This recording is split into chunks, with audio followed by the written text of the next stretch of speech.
Quando imaginamos uma cidade medieval, temos a ideia generalizada de que eram apertadas, sem leis e seus cidadãos tinham pouca ou nenhuma liberdade. Essas são apenas algumas das suposições erradas que fazemos, mas a verdade sobre a vida em uma cidade medieval pode ser surpreendente. Sejam bem-vindos! No vídeo de hoje vou te contar alguns equívocos sobre a vida em uma cidade medieval e eu conto com o teu like. Agora, sem mais demora, vamos para a história.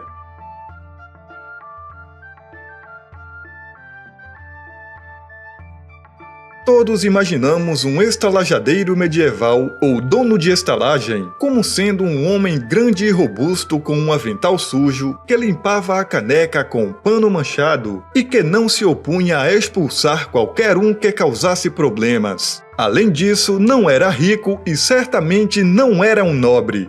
Isso pode ter se aplicado às pessoas que dirigiam as cervejarias informais, mas o estalajadeiro medieval geralmente era um homem ou uma mulher de riqueza e bom gosto. Isso porque o viajante medieval normalmente era alguém rico, um funcionário do governo, comerciante ou talvez um membro prestigioso do clero. Esse tipo de pessoa precisava de um estábulo para seus cavalos e de camas limpas, e para isso vinham com uma boa quantia em dinheiro. Devido à importância de sua clientela habitual, as pousadas costumavam ser centros de comércio e fofocas. Muitos estalajadeiros dirigiam pequenos negócios paralelos e comercializavam mercadorias valiosas. Eles conheciam as coisas porque frequentemente encontravam comerciantes de todos os tipos. Com sua posição no centro da sociedade, esses estalajadeiros eram indivíduos de renome e muitas vezes conheciam a maioria das pessoas em suas cidades. Sendo assim, muitos estalajadeiros também eram proprietários de terras ou funcionários eleitos, tornando-os pessoas consideravelmente poderosas.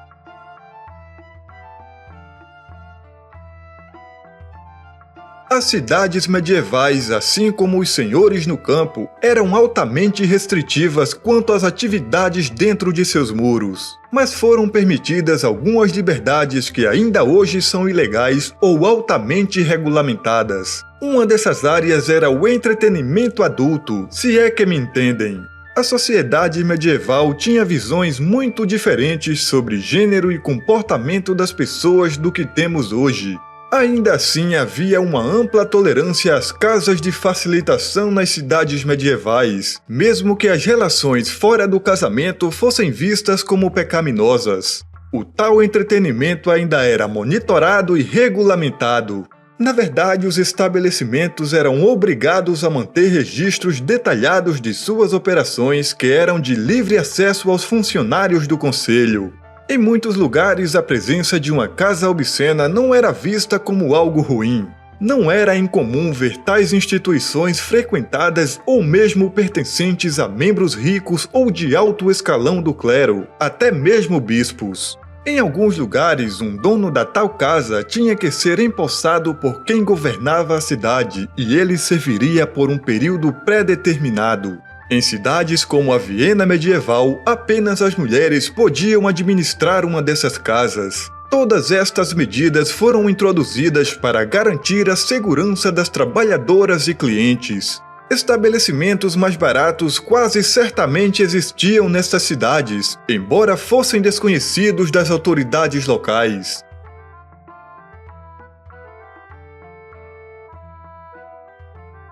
Muitas vezes assumimos que a comida medieval era sem graça e chata. Embora seja verdade que os camponeses nas aldeias comiam principalmente vegetais e mingaus caseiros, até isso se tornava mais interessante com a adição de algumas ervas da horta.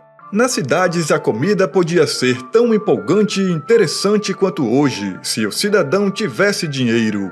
O melhor local para encontrar os sabores a que já estamos habituados teria sido Londres, onde primeiro atracavam os navios mercantes. Quanto mais longe estivesse de Londres, mais caras seriam as especiarias. Nos mercados da cidade podia-se encontrar produtos básicos como gengibre, pimenta, cominho e cravo. A julgar por algumas das receitas da época, não era incomum encontrar no mercado da cidade produtos como o arroz importado da Ásia. Aqueles que eram ricos o suficiente para possuir uma casa com a própria cozinha, quase sempre teriam dinheiro suficiente para comprar os temperos necessários para manter a comida interessante. E para os viajantes que se hospedavam em uma pousada abastada ou em uma confeitaria sofisticada, na certa eles também possuíam temperos para tornar a comida mais desejável do que em outras pousadas. Por outro lado, um humilde artesão ou aprendiz tinha como sua principal refeição do dia, por exemplo, um pedaço de pão e talvez um bolo adoçado com mel, mas não com açúcar caro.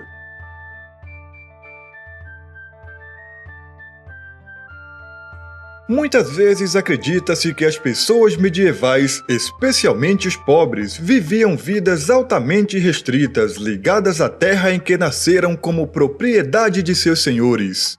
Embora esse não fosse o caso em todos os lugares e os camponeses poderiam levar isso ao tribunal se seu senhor não os tratasse bem, isso era amplamente verdade para aqueles que viviam em áreas rurais. Nas cidades, no entanto, a história era bem diferente.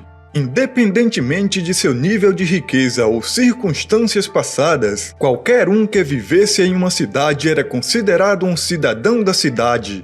Eram homens e mulheres livres que não deviam obrigações a ninguém. No entanto, eles ainda tinham que obedecer à lei e pagar seus impostos. Mesmo que a cidade estivesse nas terras de um senhor local que arrecadava uma porcentagem dos lucros da cidade na forma de impostos, os residentes tinham deveres com o conselho e não com o senhor.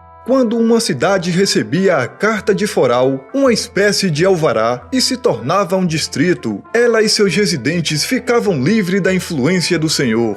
O Lorde fazia isso porque lhe rendia bons lucros. Como lugares de liberdade, os bairros eram lugares altamente desejáveis para se viver. Uma nova cidade com um novo foral que visava estabelecer um conselho e regular a sua administração, deveres e privilégios, poderia esperar ver um crescimento populacional à medida que as pessoas se mudassem para lá em busca de maiores liberdades. Isso significava mais impostos sobre a terra e receita de pedágio comercial para o Lorde.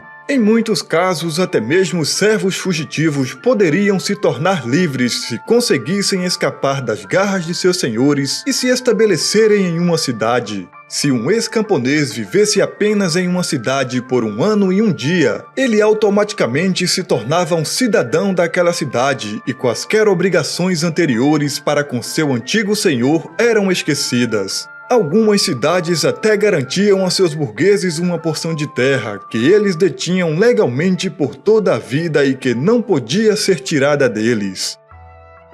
Esses são alguns pensamentos equivocados sobre a vida na cidade medieval. Se você quer criar um negócio na internet contando histórias e ter a possibilidade de ganhar dinheiro com o YouTube, clique no link do comentário fixado e saiba como. Eu fico por aqui e te peço para deixar o like e se inscrever no canal para receber todos os vídeos. Nos vemos na próxima história.